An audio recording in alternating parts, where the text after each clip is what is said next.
سمیٹ لو برس رہا ہے دیکھ لو چلو چلو سمیٹ لو برس رہا ہے دیکھ لو یہ نور علم و عشق کا نہ خالی ہاتھ تم رہو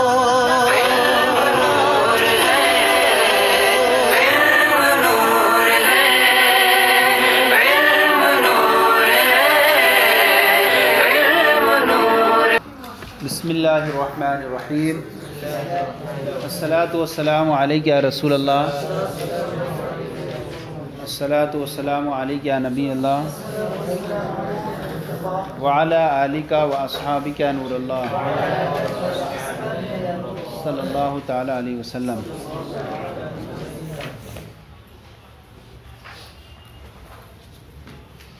آج بیان کر رہے ہیں فصل فی اسم المفعول۔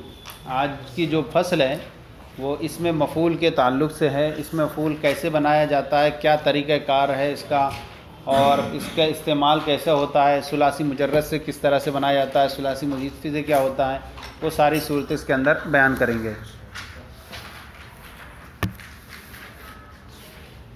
فصل فی اسم المفعول، یہ فصل ہے اسم مفعول کے بیان میں۔ وَهُوَ اسم مشتق من یفعل، اور یہ وہ اسم ہے جو مشتق ہو یفعل سے۔ صحیح ہے، یفعل سے مشتق ہوتا ہے۔ اسم مفعول وہ اسم ہے جو مشتق ہوتا ہے یفعل سے، لمن اس شخص کے لیے وقع علیہ الفعل جس پر فعل واقع ہو۔ کیا ہے؟ جس پر فعل واقع ہو، یہ اس کی تعریف ہو۔ ورنہ عام طور پر جس پر فاعل کا فعل واقع ہو، فعل واقع ہو تو فعل واقع ہوگا کب؟ فاعل ہوگا تبھی تو۔ کتاب ہے پڑھنا، پڑھی کب جائے گی؟ جب اس کو پڑھنے والا ہو، تو فعل واقع ہو۔ یہاں لفظ اس مشتق آیا نا مشتق، یہ آپ حاشیہ بھی دیکھتے چلیں 2 نمبر پہ مشتق لفظ آیا، یہ تمام اسماء مشتقات کو شامل ہے۔ کس کو شامل ہے؟ لیکن جیسے انہوں نے کہا یفعلو، یفعلو اس میں فاعل کو خارج کر رہا ہے۔ کیوں؟ اس میں فاعل یفعلو سے نہیں بنا، مشتق ہوتا ہے، یا فعلو سے مشتق ہوتا ہے نہیں، اس لیے کہ وہ مضارع معروف سے مشتق ہوتا ہے۔ لمن وقع علیہ الفعل، یہ دوسری قید ہے، جس پر فاعل کا فعل واقع ہو، یہ اس میں مکان اور زمان وغیرہ کو، اعلیٰ وغیرہ کو خارج کر دیتا ہے، ان پر فعل الواقع نہیں ہوتا۔ اگر ہم مانیں یہ پہلی والی قید سے اگر فاعل خارج بھی نہ ہو یفعلو سے، لیکن لمن وقع علیہ الفعل والی قید سے جو ہے فاعل خارج ہو ہی جائے گا۔ اب یہاں پر کہہ رہے ہیں وَهُوَ اسم مشتق من یفعل، اور وہ اسم ہے جو مشتق ہو یفعل سے، لمن وقع علیہ الفعل جس پر فعل واقع ہو۔ وصيغته من ثلاثی یجیء علی وزن مفعول، اور اس کا صیغہ ثلاثی مجرد سے، ثلاثی بین السطور بھی دیکھتے چلا کریں، بین السطور بہت مددگار ہوتی ہے نا آپ، اور اس کا صیغہ بین السطور کہاں؟ اوپر میں جو کہیں لگے رہتے ہیں، اور اس کا صیغہ ثلاثی مجرد سے مفعول کے وزن پر آتا ہے۔ کس کے وزن پر؟ مفعول کے وزن پر آتا ہے۔ حالانکہ دیکھیں انہوں نے یہ کیا کہا، انہوں نے یہ کہا کہ ثلاثی مجرد سے مفعول کے وزن پر آتا ہے، حالانکہ کبھی فعیل اور فعول کے وزن پر بھی آتا ہے مفعول کے معنی میں۔ پیچھے پڑھا نہیں آپ نے؟ فعول اور فعیل، فعول اور فعیل بھی آتا ہے مفعول کے معنی میں، تو پھر وہاں کیوں نہیں کیا انہوں نے؟ تو کہہ رہے ہیں اس قید کو انہوں نے چھوڑ دیا کیوں؟ اکثر و بیشتر مفعول ان کے وزن پر آتا ہے۔ نمبر 3 میں لکھا ہوا ہے وَإِنَّمَا تَرَكَ هَذَا الْقَيْدَ اعْتِمَادًا عَلَى مَا سَبَقَ، یہ ترک کر دیا اس قید کو اعتماد کرتے ہوئے، ما سبق پر اعتماد کرتے ہوئے کہ فعیل فعول یجیء بمعنی مفعول، کہ مفعول کے وزن پر بھی آتا ہے، صحیح ہے نہیں، لیکن اکثر و بیشتر جو قاعدہ ہے وہ مفعول کے وزن پر آتا ہے، صحیح ہے نہیں، جیسے کہ اس میں فاعل کے اندر یہ چیز بیان کی گئی۔ تو کہہ رہے ہیں کہ وہ صیغۃ من ثلاثی، اس کا صیغہ ثلاثی مجرد سے مفعول کے وزن پر آتا ہے، اکثر جو ہے اکثر کا اعتبار کرتے ہوئے، للاکثری حکم الکل، اکثر کے لیے کیا ہوتا ہے؟ کل کا حکم ہوتا ہے۔ اکثر یہ ہے کہ مفعول کے وزن پر آتا ہے، اب 1-2 بار مرتبہ آ بھی جائے فعیل فعول، اس سے کوئی فرق نہیں ہے۔ وہوا مشتقن من یضرب، اور اس میں جیسے مضروبن، اور یہ مشتق ہوتا ہے یضرب سے، اور یہ یضرب سے مشتق ہوتا ہے لمناسبت بینہما، ان دونوں کے درمیان مناسبت کی وجہ سے۔ یضرب سے مشتق ہے، یضرب اور مضروب کے درمیان کیا ہے؟ مناسبت ہے۔ کیونکہ کیا مناسبت ہے؟ کیونکہ دونوں مبنی للمفعول ہیں۔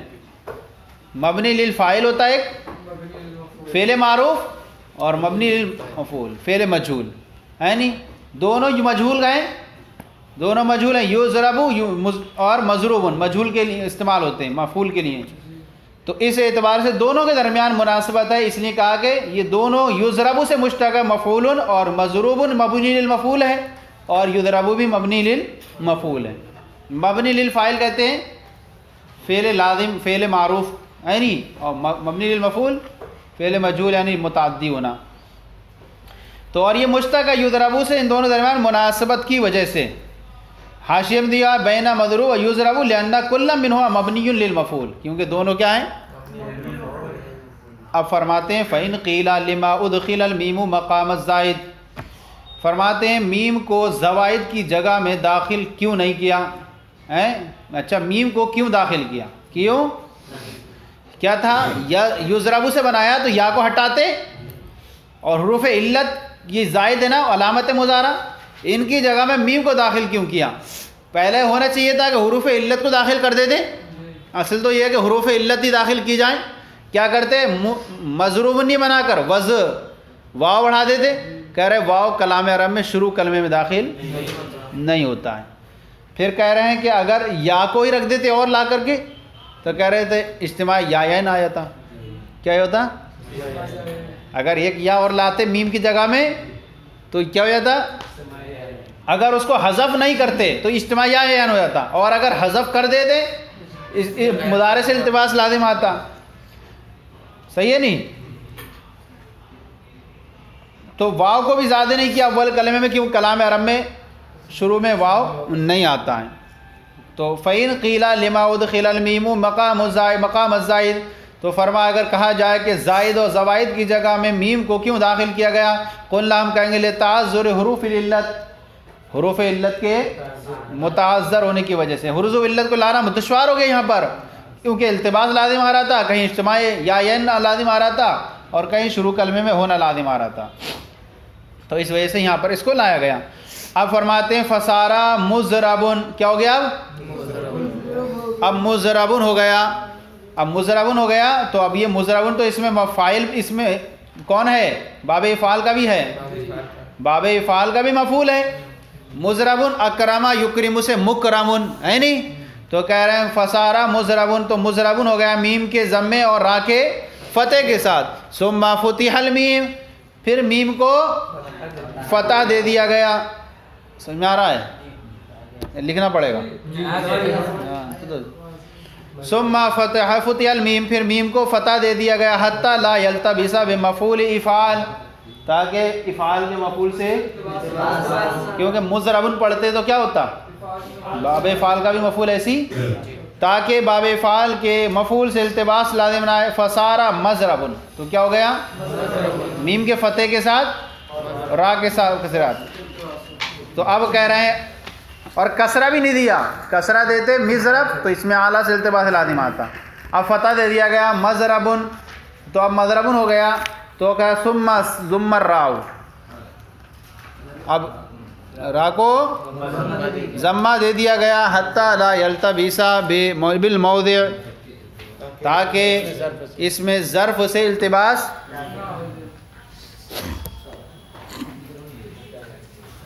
تاکہ اس میں ظرف سے التباس لازم نہ آئے، تاکہ اس میں ظرف سے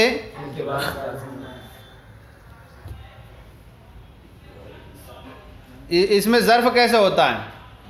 مضربن، کب کے؟ ثلاثی مفتول عین ہو، منصرن، اور اگر مکسور ہو تو ثلاثی سے التباس لازم آئے گا، جیسے مضربن سے التباس لازم آتا، تو اس لیے، اور اگر ساکن رکھتے اس کو تو اجتماع ساکن لازم آتا۔ را کو پھر ضمہ دے دیا گیا، ثم الزا، اب کیا ہوا اس کے بعد؟ اچھا مضربن ہو گیا، تو اب یہ اس میں ظرف سے التباس لازم آ رہا تھا، اب کیا کیا اس کے بعد؟ ثم ضم الراء، پھر را کو کیا کر دیا گیا؟ ضمہ دے دیا. کیوں دیا؟ حتی لا یلتبس بالموضع، تاکہ اس میں ظرف سے التباس. فصارا مضربن، تو کیا ہو گیا؟ را کے ضمے کے ساتھ ہو گیا. ثم اشبہت الضمۃ لانعدام مفعول فی کلامہم بغیر التا، پھر ضمے کو اشباہ کر دیا گیا. اشباہ کرتے ہیں تھوڑا دراز کر کے، مضروب واو پیدا ہو جاتا اس سے، کیونکہ مضروبن ایسے طرح کا کوئی بھی کلام عرب میں نہیں پایا جاتا. کلام عرب میں بغیر تا کے ساتھ پایا جاتا مضروبتن، صحیح ہے، لیکن بغیر تا کے کوئی کلام عرب میں اس طرح کا وزن نہیں پایا جاتا. مضروبتن تو آتا تا کے ساتھ، لیکن مضروبن ضمہ ہو اور تابی نہ ہو ایسا کلام عرب میں نہیں آتا. اب ضمہ آیا تو ضمے کو جب دراز کیا گیا تو اس کی وجہ سے واو پیدا ہو گیا. کیوں؟ واو کیا ہے؟ ضمہ ہو گیا تو اس کی وجہ سے واو کو شامل کر دیا گیا، اضافہ کر دیا گیا. ثم اشبہت الضمۃ، پھر را کے ضمے کو اشباہ کر دیا گیا، یعنی کھینچا گیا، دراز کر دیا. اس سے آواز پیدا ہوئی کس کی؟ واو کی. تو اب کیا کہتے ہیں اس کے بعد مفعول کے وزن پر اب کیا کہتے ہیں؟ ثم اشبہت الضمۃ، پھر ضمے کو اشباہ کیا گیا لانعدام مفعول، کیونکہ عین کلمے کے ضمہ کا معدوم ہونا کلام عرب میں بغیر تا کے کلام عرب میں لائیں، کلام عرب میں بغیر تا کے کوئی ایسا نہیں پایا جاتا.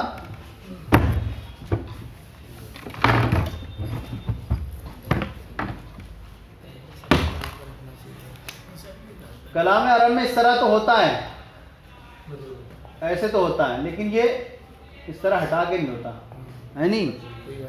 تو پھر ضمے کو دراز کیا گیا کیونکہ مفعول کا وزن ان کے کلام عرب میں نہیں پایا جاتا بغیر تا کے ساتھ تو پایا جاتا ہے. تو اب کیا کیا گیا؟ فصارا مضروبن، تو کیا ہو گیا؟ مفعول کے وزن پر ہو گیا. اب کہہ رہے ہیں ادخلت التنوین، تنوین کیوں داخل کر دی گئی؟ تنوین اس لیے داخل کر دی گئی تاکہ پتہ چلے کہ یہ اسم ہے، اسم کی علامت اسم پر داخل ہوتی ہے. تو پھر ضمے کو دراز کیا گیا را کے، تو کیونکہ عین کلمے پر ضمہ معدوم ہے ان کے کلام میں بغیر تا کے. فصارا مضروبن، تو مضروبن ہو گیا، اور مضروبن میں تاخیر میں تنوین بڑھا دی گئی. امارۃ للاسم، جو کہ اسم کی علامت ہے. تو اس طرح سے ہو گیا. یہ ثلاثی مجرد کے اسم مفعول بنانے کا طریقہ ہوا. آگے کل بیان کریں گے ثلاثی سے مجرد سے مفعول میں ہی تبدیلی کی گئی، اور اس کا غیر ثلاثی کے بھی بیان کرنے کا طریقہ کیا ہے وہ انشاءاللہ کل بیان کیا جائے گا.